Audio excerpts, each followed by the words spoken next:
দেশ বিদেশের ব্যবসা বাণিজ্য আর অর্থনীতির সব খবর নিয়ে আমন্ত্রণ ওয়ালটন স্মার্ট ফ্রিজ বিজনেস রিপোর্টে। চীনে রপ্তানির অনুমতি দেওয়ার পরও চলতি বছর কমেছে দেশের আম রপ্তানি। 2 বছরের ব্যবধানে কমেছে প্রায় 30%। নির্বাচিত সরকারের মূল চ্যালেঞ্জ হবে দারিদ্র্যের হার কমানো, বলছে পিআরআই। বিনিয়োগে মন্দ দুর্ভোগে ফেলবে। সমন্বিত সার নীতিমেলা নিয়ে বিতরণকারী 2 সংস্থার বিরোধ। এক পক্ষের দাবি বিশৃঙ্খলা তৈরি হবে, অন্য পক্ষ বলছে দূর হবে বৈষম্য। এমন সব খবর নিয়ে আমাদের আজকের আয়োজন।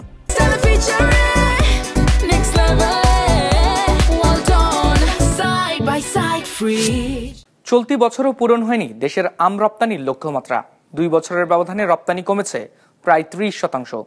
নতুন বাজার হিসেবে চীনের রপ্তানি চিত্র হতাশাজনক। রপ্তানিকারকদের দাবি, উড়োজাহাজের বাড়তি ভাড়া, জায়গার সংকুলান আর সংশ্লিষ্ট কর্তৃপক্ষের অবহেলার কারণে এবছর কাঙ্ক্ষিত পরিমাণে রপ্তানি করা সম্ভব হয়নি। সেই সাথে চীনের রপ্তানির অনুমতি দেওয়া হয়েছে মাত্র একটি প্রতিষ্ঠানকে। ফলে সক্ষমতা থাকার পরও দেশটিতে বাড়ানো যায়নি আম রপ্তানি। রঞ্জিবুল মিজানের রিপোর্টে বিস্তারিত। গ্লোবাল ট্রেড লিঙ্কের স্বত্বাধিকারী রাজিয়া সুলতানা গেল 7 বছর ধরে আম রপ্তানি করছেন বিশ্বের বিভিন্ন দেশে। চলতি মৌসুমে ইংল্যান্ড, জার্মানি আর সুইজারল্যান্ডে 35 টন আম রপ্তানি করেছেন তিনি, যা তার আগের বছরের তুলনায় 20 টন কম। আর 2023 সালে যা ছিল 75 টন। সেই হিসাবে 2 বছরে তার রপ্তানি কমেছে প্রায় অর্ধেক। ইন্ডিয়া, পাকিস্তান এইসব কান্ট্রিগুলোতে কি হয় যে ওরা এই 3 মাসে হচ্ছে একটা স্পেশাল ফ্লাইট ওরা অ্যারেঞ্জ করে যে এই সময় এক্সপোর্ট বাড়বে। তা আমাদের দেশে এই ধরনের কোনো ব্যবস্থাই নাই। আমরা এটা নিয়ে অনেক কথা বলেছি, কিন্তু তারপরেও আমরা কোনো ফলপ্রসূ কিছু পাচ্ছি না। এমন অবস্থায় দেশের প্রায় সব আম রপ্তানিকারকদের কৃষিপণ্য রপ্তানিকারকদের সংগঠনের হিসাবে বর্তমানে 100-র মতো উদ্যোক্তা আম রপ্তানি করে বিশ্বের বিভিন্ন দেশে। তাদের দাবি, চলতি বছর উড়োজাহাজের ভাড়া বাড়ায় 1 কেজি আম রপ্তানি করতে 400 থেকে 500 টাকা ব্যয় হয়েছে। বছর 2 আগেও যা ছিল 300 থেকে 350 টাকা, যার প্রভাবে প্রতিযোগী দেশগুলোর তুলনায় আমের দাম কেজিতে বেড়েছে অন্তত $1। এয়ার ফ্রেট অত্যাধিক, আমার কাছে এটা মানে ডকুমেন্ট দিয়ে বলতে পারবো আমি, 7বার 8বার বিমান ভাড়া বাড়িয়েছে। এখন আপনি ইন্টারন্যাশনাল মার্কেটে তো আপনি চাইলেই তো আপনি রেট বাড়াতে পারবেন না, কারণ আপনি তো রাউন্ড দ্য ইয়ারের জন্য ফিক্স আপ, এবং আপনি আপনার অন্যান্য পার্শ্ববর্তী কান্ট্রির সাথে আপনি কম্পিট করতেছেন। সুতরাং এই কম্পিট এবং ফিক্স আপের মধ্যে আপনি তো এইভাবে করলে আপনি তো অটোমেটিক মার্কেট ক্লোজ করবেন। কৃষি সম্প্রসারণ অধিদপ্তরের হিসেবে 2016 সাল থেকে আম রপ্তানি করছে বাংলাদেশ, যা এখন রপ্তানি হচ্ছে বিশ্বের 38টির মতো দেশে। সংস্থাটির হিসেবে 2023 সালে 3100 টন আম রপ্তানি করেছিল বাংলাদেশ। এর পরের বছর রাজনৈতিক অস্থিরতায় রপ্তানি কমে দাঁড়ায় 1321 টনে। আর চলতি বছর 2188 টন আম রপ্তানি হয়েছে যুক্তরাষ্ট্র, সৌদি আরব, ইতালি সহ 28টি দেশে। যদিও এবার রপ্তানি বাড়াতে নতুন বাজার হিসেবে চীনেও রপ্তানির অনুমোদন দিয়েছিল সরকার, তারপরেও রপ্তানির পরিমাণ বাড়ল না কেন? আমের যে রপ্তানির যে সময়টা, ওই মৌসুমে ফরওয়ার্ড লিঙ্কেজের কিছু সমস্যা আমাদের হয়েছিল। মিডল ইস্টের কান্ট্রিগুলোতে আপনার একটা অস্থিরতা থাকার কারণে সপ্তাহখানেক সেখানে একটু রপ্তানি বাধাগ্রস্ত ছিল। তারপর এমবিআরের আপনার একটা ধর্মঘট ছিল। কৃষি মন্ত্রণালয় থেকে একটা উদ্যোগ নেওয়া হচ্ছে যে আন্তঃমন্ত্রণালয়ে একটা সমন্বয় যেন থাকে। সেই সমন্বয়টা করা গেলে ইনশাল্লাহ আমরা আশা করছি আগামী বছরে আমরা এই বছরের যে আমরা বাধাগুলো সেগুলো আমরা কাটিয়ে উঠতে পারব। এরপরেও আগামীতে আম রপ্তানি বাড়াতে চায় সরকার। এজন্য চলতি বছর বিশ্বের কয়েকটি দেশে বাংলাদেশি আমের মেলার আয়োজন করা হয়েছিল, যা আগামীতে অব্যাহত থাকবে বলে জানান এই কর্মকর্তা। আগামী বছর আমাদের পররাষ্ট্র মন্ত্রণালয়ের সহায়তায় আমরা বেশ কিছু ফেয়ার করতে পারবো। রঞ্জিবুল মিজান, বিজনেস রিপোর্ট, মাছরাঙা টেলিভিশন। দারিদ্র্যের হার কমানোই হবে পরবর্তী নির্বাচিত সরকারের জন্য সবচেয়ে বড় চ্যালেঞ্জ।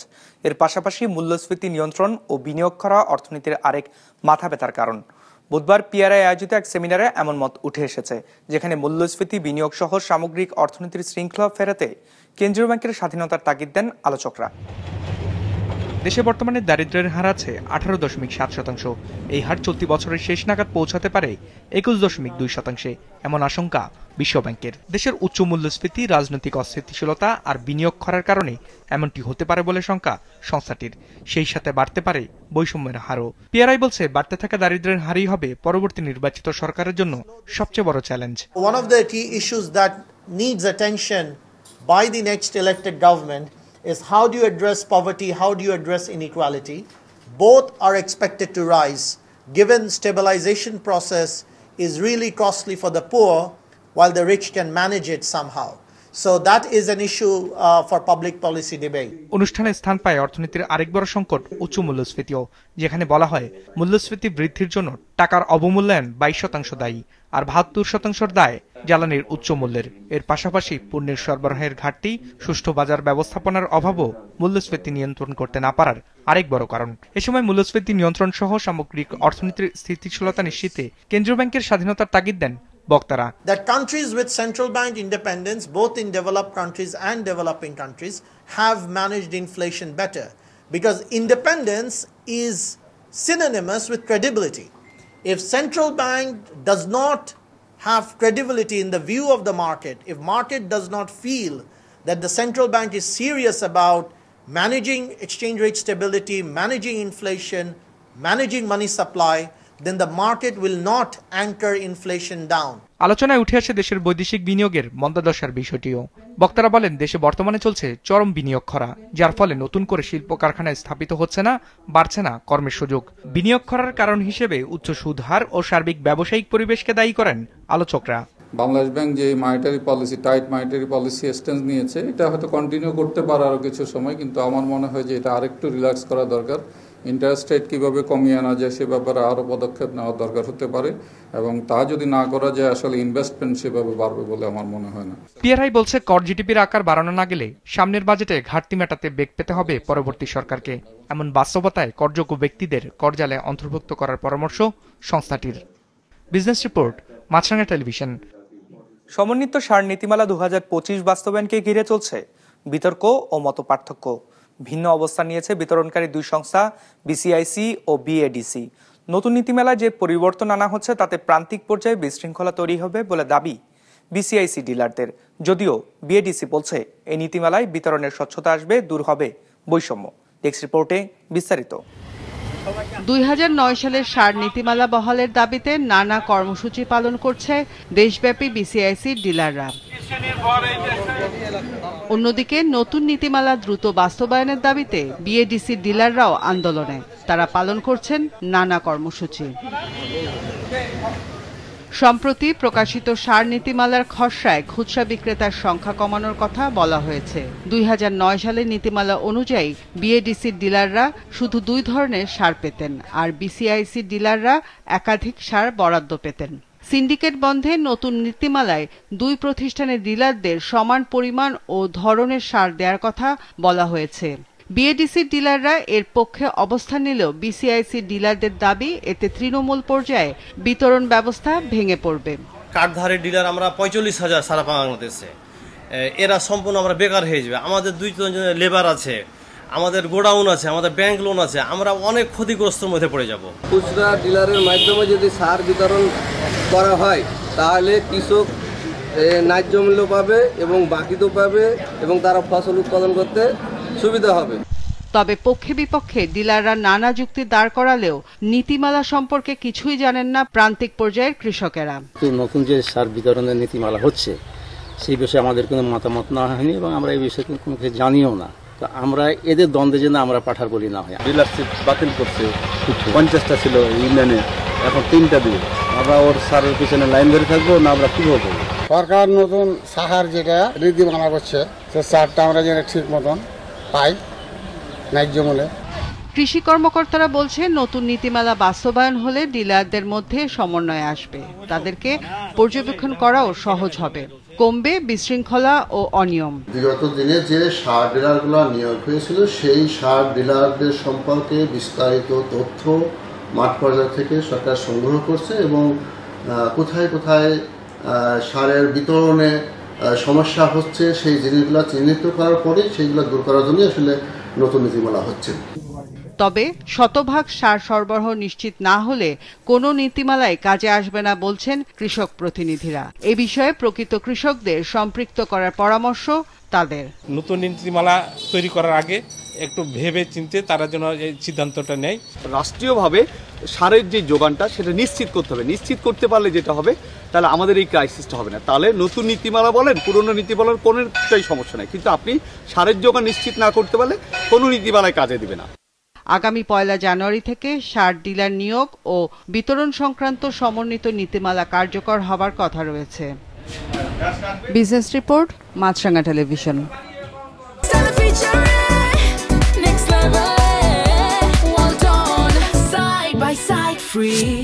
চট্টগ্রাম সুয়ারেজ প্রকল্পের কাজের ধীরগতির অভিযোগ এনেছেন স্থানীয়রা। নির্ধারিত সময়ে রাস্তা কাটার কাজ শেষ হয়নি, এখনো ৬৫ কিলোমিটার রাস্তা কেটে পাইপলাইন বসানো বাকি। এতে দুর্ভোগে পড়েছে নগরবাসী। এছাড়া সুয়ারেজ ট্রিটমেন্ট প্ল্যান্টের অবকাঠামো ও যন্ত্রপাতি বসানোর কাজও বাকি অনেকটা। ফলে নির্ধারিত সময়ে ৫,২১৯ কোটি টাকার প্রকল্পের কাজ শেষ হওয়া নিয়ে সংশয় দেখা দিয়েছে। রবিউল টিপুর ক্যামেরায় নাজমুল সাদিকের রিপোর্ট। ২০১৮ সালে একনেকে অনুমোদন হলেও ২০২২ সালে মাঠ পর্যায়ে রাস্তা কেটে হালে শহরে শুরু হয় চট্টগ্রাম ওয়াসার প্রথম সুয়ারেজ প্রকল্পের জোন ১-এর কাজ। আগামী বছরের জুনের মধ্যে প্রকল্পের কাজ শেষ করার কথা থাকলেও কাজ চলছে ধিমে তালে। পাইপলাইন স্থাপনে যত্রতত্র সড়ক কেটে রাখায় ভোগান্তিতে নগরবাসী। প্রায় 2 বছর ধরে এটা মানে এভাবে আছে, সুরার হালিশহর রোডটা এরকম মাঝখানে কাটা। কি ওয়াসারে ওরা দিছে কন্ট্রাক্ট, ওয়াসাই করবো, তো ওয়াসা তো কাটাইছে, ওরা করবো, ওরা তো করতেছে না কেন? এখন পর্যন্ত প্রকল্পের পাইপলাইন বসানোর কাজ শেষ হয়েছে মাত্র 60%। রাস্তা কেটে দ্রুত কাজ শেষ না করে ফেলে রাখায় শুধু যাতায়াত নয়, ধুলাবালিতে স্থানীয় বাসিন্দা ও দোকানিরাও আছেন ভোগান্তিতে। এখানে যে ধুলাবালি, আমরা অল টাইম মাস্ক পরতে হয়। তারপরে কাজের ক্ষেত্রে সম্পূর্ণ এই যে আমার যে ওষুধপত্র, যে প্রোডাক্টগুলো সবগুলো অল টাইম ধুলো পড়ে থাকে, পরিষ্কার করতে হয়। গাড়ি ঘোড়া চলে না, মানুষ আসতেছে না, খাওয়া দাওয়া সন্ধ্যা মাত্র বন্ধ, অনেক ক্ষতিবন্ধ হচ্ছে আমাদের। এছাড়া সুয়ারেজ ট্রিটমেন্ট প্ল্যান্টের কাজও বাকি অনেকটা। অবকাঠামোর কাজ 85% হলেও যন্ত্রপাতি বসানোর কাজ হয়েছে মাত্র 40%। এসব কারণে নির্ধারিত সময়ে প্রকল্প শেষ হওয়া নিয়ে দেখা দিয়েছে সংশয়। প্রকল্পের কাজে দীর্ঘ সময় লাগায় বর্ষায় কাজ করতে না পারার অজুহাত কর্তৃপক্ষের। গত 4 মাস বর্ষাকাল ছিল, চট্টগ্রাম সিটি কর্পোরেশনের কিন্তু রাস্তা কাটার অনুমতি প্রদানে একটা সীমিত করে দিয়েছিল। জনদুর্ভোগ লাঘবে ওনারা এটা করেছেন। তা আমি পূর্ণ সক্ষমতায় কিন্তু আমি কাজ করতে পারি নাই। তবে নগরবিদরা বলছেন দক্ষতা ও ব্যবস্থাপনাগত ঘাটতি প্রকল্পটিতে দৃশ্যমান, এজন্যই সময় বেশি লাগছে বলছেন তারা। প্রকল্প ব্যবস্থাপনা যারা আছে তারা কি আমাদের ফিল্ড কন্ডিশন জানে না? কখন কাজ করা যায়, কখন কাজ করা যায় না, এবং কতদিন পর্যন্ত একটা রাস্তাকে বন্ধ করা যায়, এটা কি তারা জানে না? তারাও জানে। এটা আমি অপরাধের পর্যায়ে পড়ে বলে মনে করি। সুয়ারেজ ট্রিটমেন্ট প্ল্যান্ট নির্মাণের প্রকল্প বাস্তবায়ন হলে নগরীতে পৃথক করে আর কোনো সেপটিক ট্যাঙ্ক থাকবে না। প্রতিটি বাড়ির টয়লেট, রান্নাঘর ও গোসলখানার বর্জ্য পাইপলাইনের মাধ্যমে সরাসরি ট্রিটমেন্ট প্ল্যান্টে যাবে। সেখানে বর্জ্য পরিশোধনের পর বিশুদ্ধ পানি সাগরে নিঃসরণ করা হবে, আর পরিবেশ বান্ধব উপায়ে ব্যবস্থাপনা করা হবে কঠিন বর্জ্য। নাজমুল সাদিকি, বিজনেস রিপোর্ট, মাছরাঙা টেলিভিশন।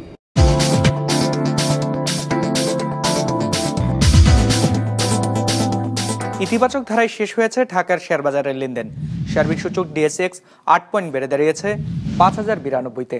হাতবদল হয়েছে 503 কোটি টাকার শেয়ারের মালিকানা। লেনদেনে অংশ নেওয়া প্রতিষ্ঠানগুলোর মধ্যে দর বেড়েছে 175টির, কমেছে 153টির, আর অপরিবর্তিত আছে 56টির দর। এবার বাজার নিয়ে বিশ্লেষণ শুনবো অ্যালায়েন্স ক্যাপিটাল অ্যাসেট ম্যানেজমেন্টের।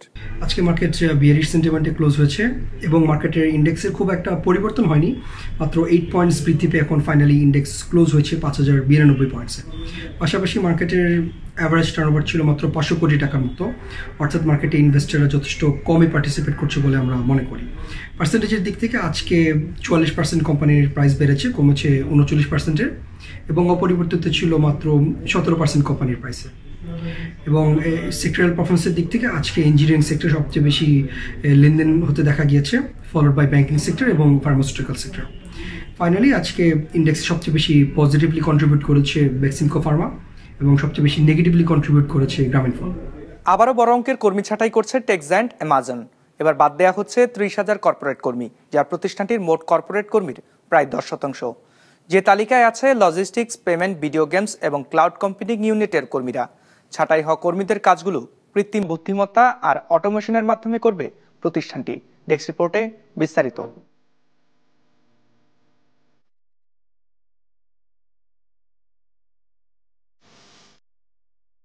বিশ্বের প্রযুক্তি এবং কর্পোরেট কর্মসংস্থানের বাজারে আবারও বড় ধাক্কা।